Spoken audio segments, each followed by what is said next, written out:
What is up, everyone? This is the RC Nerd, and in this video we're going to be fixing a couple of my RCs. I got a Traxxas Stampede here.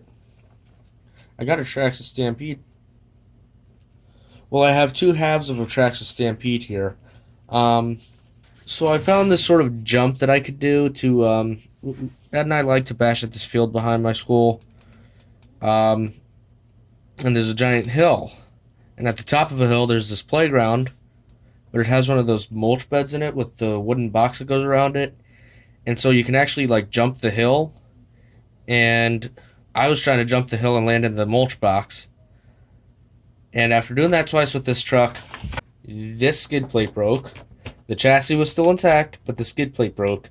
However, I went and jumped down the hill, and after a bad enough landing, then I broke off the rear of the chassis. And you can see it's really just this one port on the chassis.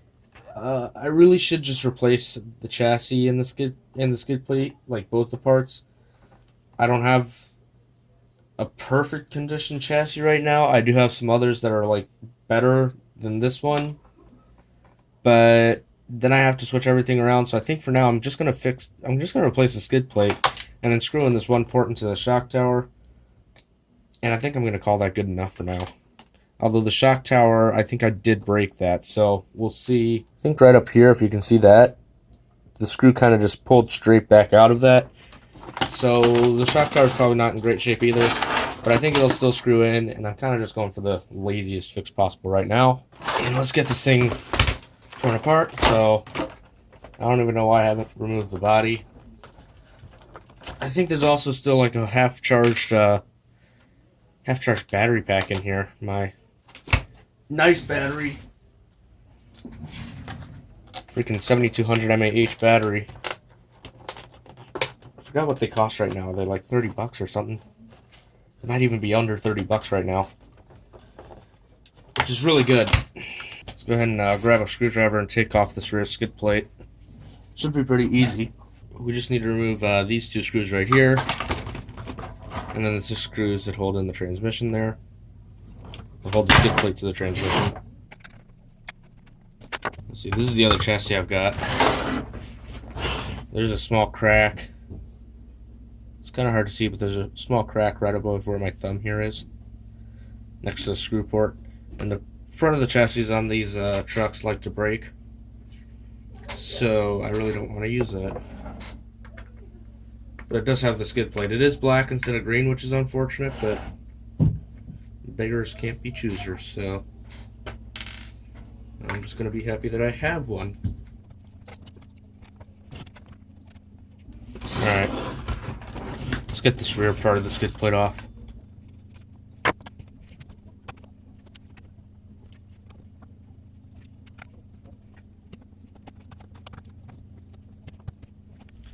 Alright, so now to show you how to get this part up. As you can see on this skid plate, the transmission kind of sits on here, and there's these couple of nubs that go in between them. And I found that the easiest way to deal with that, typically you'd lift the transmission off the backside, but in this case, this is going to come out the top here of your screen, out towards the front of the transmission. So I'm just going to pull it like that, and that came off even easier than I thought it would.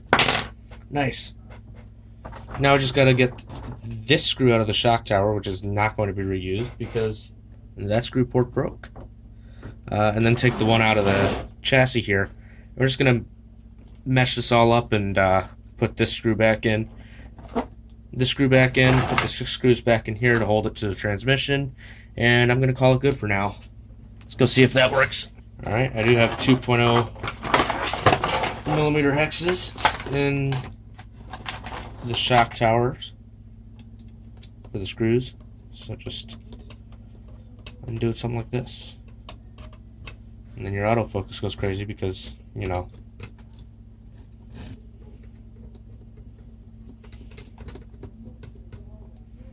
Alright, that can be set aside. You know what, these wires are bothering me. Black goes all the way on the right, white goes on the left. Much better. think this screw is actually like too long because it's sticking out the bottom of the chassis. Let's take a look. It looks like a long screw. Look how much longer the one that I just pulled out is compared to the first one. Alright, so we'll use the shorter one. Why not? This is where it gets fun. We have to get pretty much this whole rear end onto this plate. And I think the easiest way to do that, I should have probably screwed this chassis back on first, but whatever. Actually, it's not even that big a deal because, yeah, the shock tower goes on top. Okay, so the tricky part's going to be getting this skid plate to line up with these, and these are so soft on the wheelie bar mount that I can just kind of pull them out and make them go where I want them to. They always pop off anyway, so. Now that I'm thinking about it, I'm wondering if I should take an opportunity to do a bit of an upgrade here. Nah, it's not that big a deal. Now we get to screw that back in. It's just you screwing the shock tower here into the chassis. Probably can't see any of that, but just trust me, that's what I'm doing. And then other than that, we put these 6 screws back in.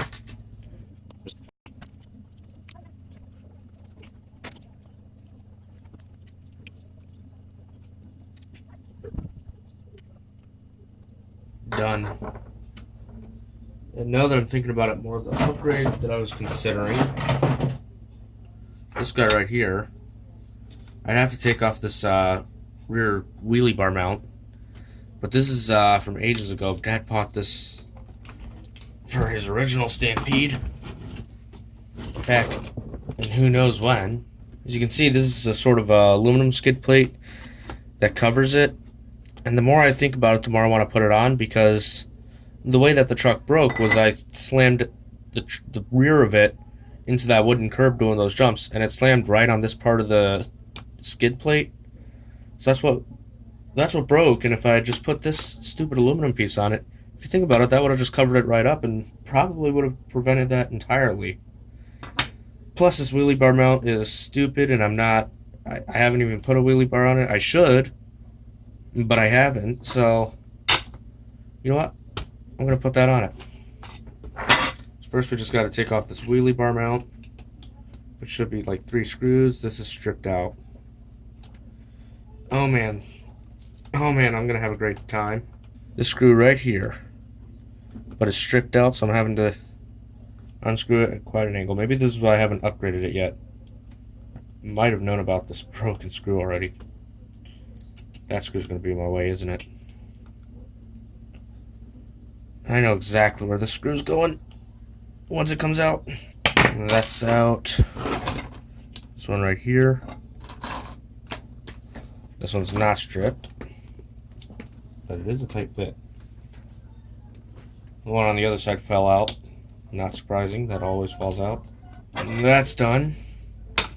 And then I noticed there's actually no, on this skid plate, there's no holes on the back of it for the smaller screws, so I think those can stay in there. And we just mounted up with these 4 holes, I guess, or these 4 screws. I did not remember that. Anyway, this is going to provide, you can see it's kind of curved at the back for the transmission, so it's going to provide way more protection for that, because it actually, there is, I think, a little bit of space between the skid plate and the transmission when it mounts. Well, not much, but a little bit. And again, this part being that goes down the center and covers up the plastic skid plate, that's going to offer a ton of protection. The alternative is to mount up an STRC skid plate. And I would like to get a set for this truck, both front and rear, because both will break. The rear, not so much. And to be fair, those jumps, slamming it right into the curb is pretty ridiculous. So, thinking it's not as necessary, but I'd still like to do it. But the front one, I know those will break quite often. My dad broke them all the time on his Stampede. His newer Stampede, not his first one. His first one had this one. This newer one he put on, he got it from eBay, seller on eBay, for like $240, and it was basically brand new. It was in such nice condition. The VXL model. But it didn't take long to break it. So when we realized that the Stampede's chassis design was not designed for brushless power. The only reason I have something as powerful as a Castle in here is because I paid $120 for the truck, which is really cheap, and it came with the Castle in it. So someone, I don't know who sold this, but I just cannot get over the value that I got out of buying this thing. It was $120 shipped to my door. Freaking sweet deal. The part that I love most about this truck is kind of just doing these videos and just showing it to other people, because for $120, I've had a ton of fun with this, and all I had to do was fix it up a little bit. And just goes to show you don't have to spend a ton of money to enjoy this hobby. You can go in with a bit of a low budget, still find something,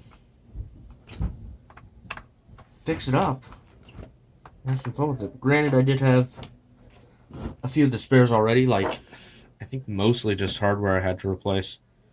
He did include all the electronics, including a few spares. I did have to replace the servo once already.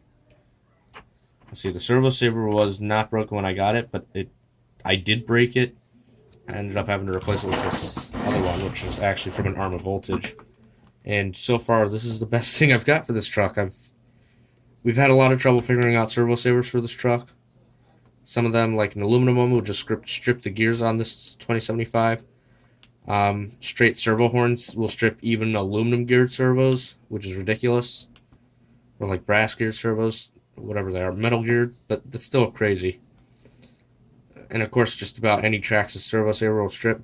But this one does, it's a different design, and because of the way it's designed, like the parts that usually break on the servo saver on the Stampede, that part is not on the servo saver because of the different design. So it makes it a heck of a lot stronger. It does make it, you can't see there's some slop in there, but it's just a basher anyway. It's not enough to bother me. But this one actually like saves the servo without breaking on its own, so I like it. Anyway, that's that put back together. Wow, that's terrible. One of my shocks has leaked all the oil out of it. I need to plug my ESC back in. Let's see, it's white on the left and black on the right, I believe. Pretty sure this is a sensorless setup, so it shouldn't like melt if I plug it in wrong anyway, but I don't think I have to worry about that. Should we take it out for a quick run? Maybe I will if it's dry.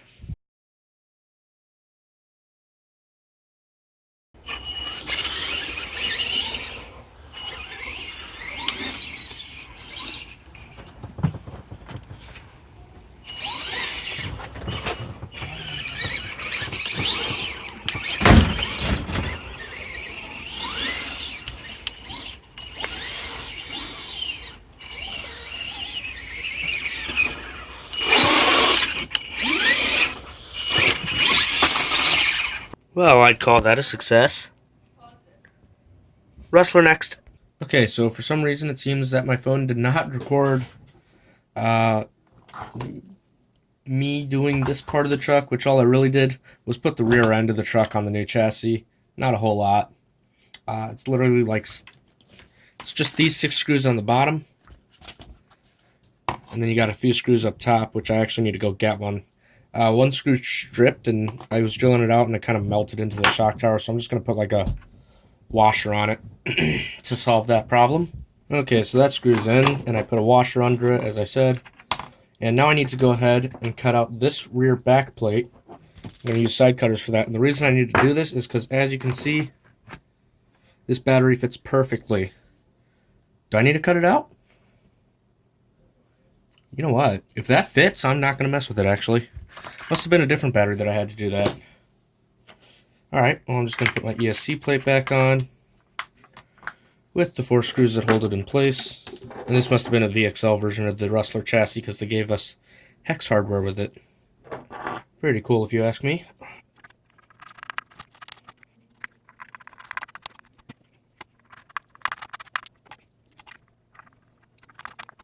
Alright, that's on, and yep, slides right in. I don't know why I thought I had to remove that back wall. I am going to reinstall this little piece of foam, though, that they give you with it, just to, yeah, that makes it a tight fit, but I'd rather do that and keep the protection for the battery. So that's done. I can put on the front end here, and we'll go ahead and put this in. There should be 3 screws. Let's see, I got them somewhere. One of them stainless steel hex. That's no fun. Just line that up. I should be able to put these rear screws in.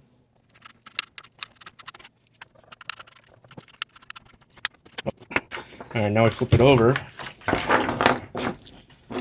3 screws right on the bottom here. These screws don't have a whole lot of meat left on them, unfortunately. But that is what happens on the bottom of this chassis. It'd be nice if there's a sort of inexpensive aluminum skid plate that I could put on here. Might have to work something out for that.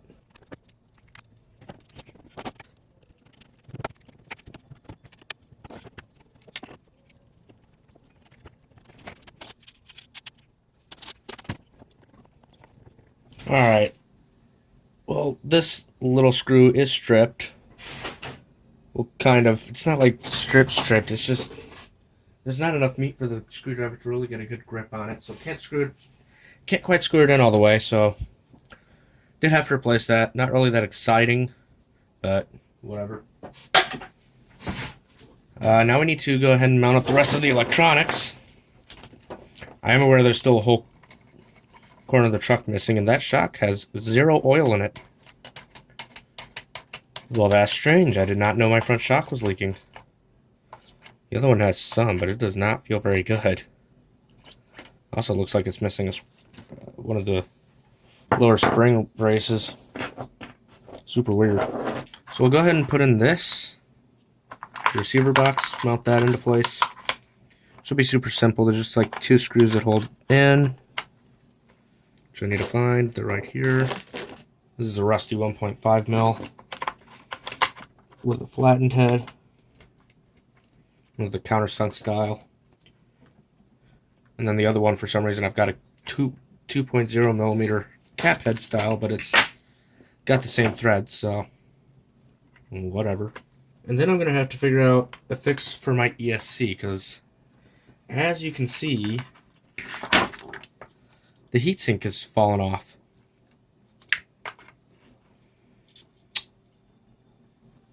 I'm a little confused by this, honestly. I think this happened when I was trying to pry it off from the old ESC plate. But the question is how I'm going to put it back on. It's not really broken, it's just I have to somehow get it to mount up. I think that they were using the waterproof sealant that was on it in order to keep it in place. But I don't have the same waterproof sealant, so my idea is to find a different adhesive. And I've got a special kind of adhesive that I have that I like to use for mounting the ESC, because it's crazy, crazy strong, and I've not been able to pull off an ESC that was mounted using that stuff yet. So I think I'm going to use the same stuff to fix the heatsink in place. Can't even see half of what I'm doing. I'm going to go get some. This right here, E6000. Going to use some of that to, I think, try to hold the heatsink in place, and then hold the ESC to the ESC mounting plate. So let's see, if I kind of just put some around each of the edges, hopefully it'll kind of seal it up, keep it from coming apart again.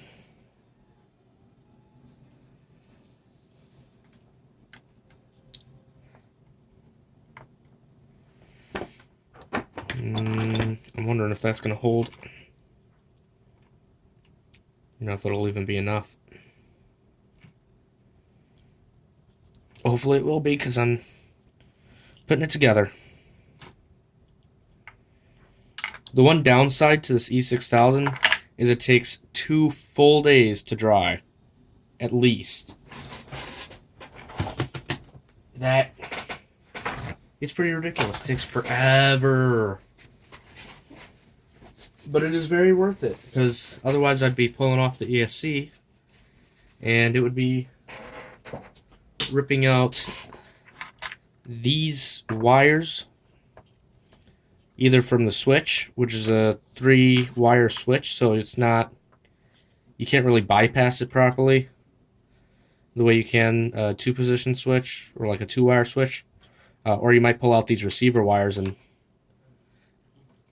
the problem is, since it's waterproof sealed inside, you can't just fix it. So it pretty much ruins the ESC, sadly. And I've ruined probably about 3 or 4 of them for that exact reason. Until I came up with... Found out someone on a forum suggested that I use this stuff. I think it's supposed to be like a shoe adhesive, but man, it works well.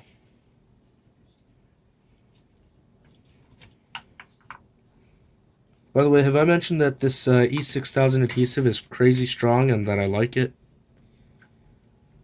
Just wanted to make sure I made that clear, you know, in case you guys missed the point. And just put that on as straight as possible. And I don't even think I'm going to put in the wires anymore at this point, because if I plug in the wires, it might want to twist the ESC. On the other hand, it's trying to shift, so maybe I should put the wires on. Let me loosen these up. Give the ESC wire some slack. Don't think I mentioned that this can be kind of messy, but who cares?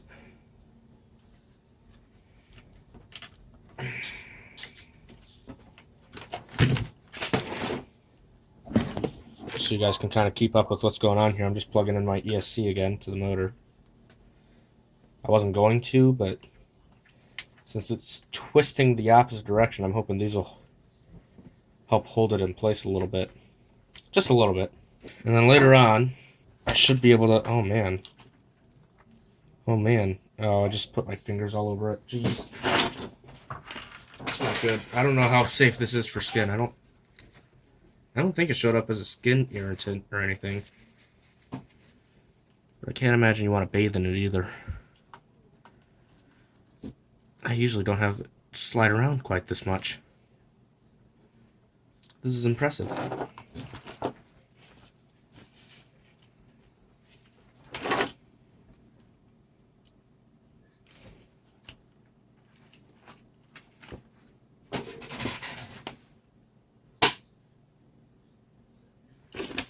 These wires might be pushing it away now. Going back off. Sure you guys can't see a whole heck of a lot right now. Just sit on a spare tire and keep it a little bit more level as it cures. And in the meantime, I can put the front end of this truck back together. As soon as I find my camber link again. Alright, here's the camber link. You're going to go ahead and remove this broken piece of the caster block from it. And now that is done. And this is actually an RPM caster block. I have that, and I have that little tiny piece left on the A-arm right there. So somehow this thing just totally shattered, and I have no idea how or why. It's unusual for RPM part to do that. Very unusual. So I'm hoping to get it warrantied. They should warranty it, because it wasn't even that hard of a hit. I think I cartwheeled it or something. Yeah, I was doing like a speed run across the field and cartwheeled it, and the thing just fell to bits for unknown reasons. Move this part of it from it if I can, just because you're only supposed to send back only the caster block. This is a disappointment right here. This remains of this steering pin here. This is actually a aftermarket STRC hardened steel steering pin. I bought them because the Traxxas ones kept bending inside the caster blocks and steering knuckles, but after this happened to both of them well, the first one took a few months, this one took a few more months, but I think I prefer the bending steering pins that the Traxxas provides. I do have some. I have a whole suspension pin kit right here. I'm after, I believe those. This one that I got my finger on right there should be the right one. And then I bought an extra set of RPM caster blocks. I did say I'd get the other one warranted, and that is still true. However, I didn't want to wait for them to ship. Even though this has been broken for like 2 weeks, and I would have had the new one anyway, so whatever, I'll have a spare for the future when if it happens again. Hopefully it won't happen again. That's the first one of those I've broken on this truck in about 2 years, probably over 2 years of abuse. Put the suspension pin back in. Jeez, gotta get this thing lined up. There we go. Now I said the STRC hardened steel kingpin was not good, but the rest of the kit, you get the rest of the suspension pin kit, and it is so good. Those have been on here for I think over a year now, and they are still straight as the day I got them. I don't think they can be bent on this truck. At least not on 2S with a high kV motor. Now I can start putting the wheel back on. Hey, you know what? There's a crack in my steering knuckle too. That's not good. I might just run that one dead. This needs to go on this way around. We can dig into our Traxxas pins. Traxxas suspension pin kit. So the pins that I want are the longer of these. These are all the same thickness, but these pins actually go through the back here, through the bottom of the A-arm. The shorter ones do. But the long ones go through the caster block and steering knuckle. And then I'm just going to have a spare, like a lot of spare pins, I guess. Because this is the only one that's sheared. I believe I already have a Traxxas one on the other side. So, shouldn't have to worry about that. Alright, now I get to go ahead and I get to have a good time trying to make this link go on to this little tiny bell crank. It's got to go into that little tiny piece of the bell crank that's sticking out. And I need a screw to mount it up, because the one that I had, I believe, got lost. There's the bucket of hardware. You want it to only like just barely stick out the other side, because we only want it to go into we want it just out there. That's probably about the right length right there. Because we want it to go into the bell crank, but we don't want it to go past it. And I think that will be just about the right length. Now, we can put the camber link back on. Just take our screwdriver, got the shoulder screw through it.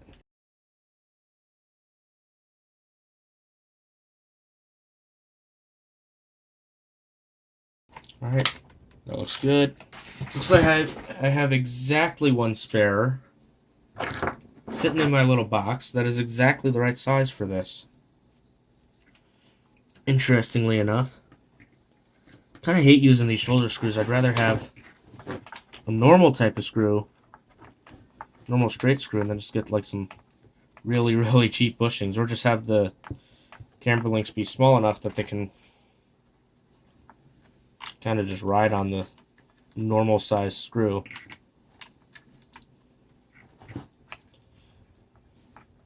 Because normal screws are a lot cheaper. These things are kind of expensive.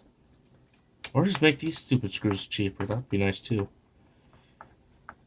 But they don't whatsoever. So, looks good.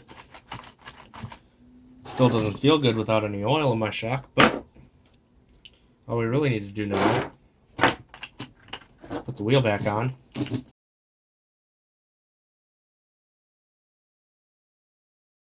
And that should be it, basically done. You aren't going to see it run today.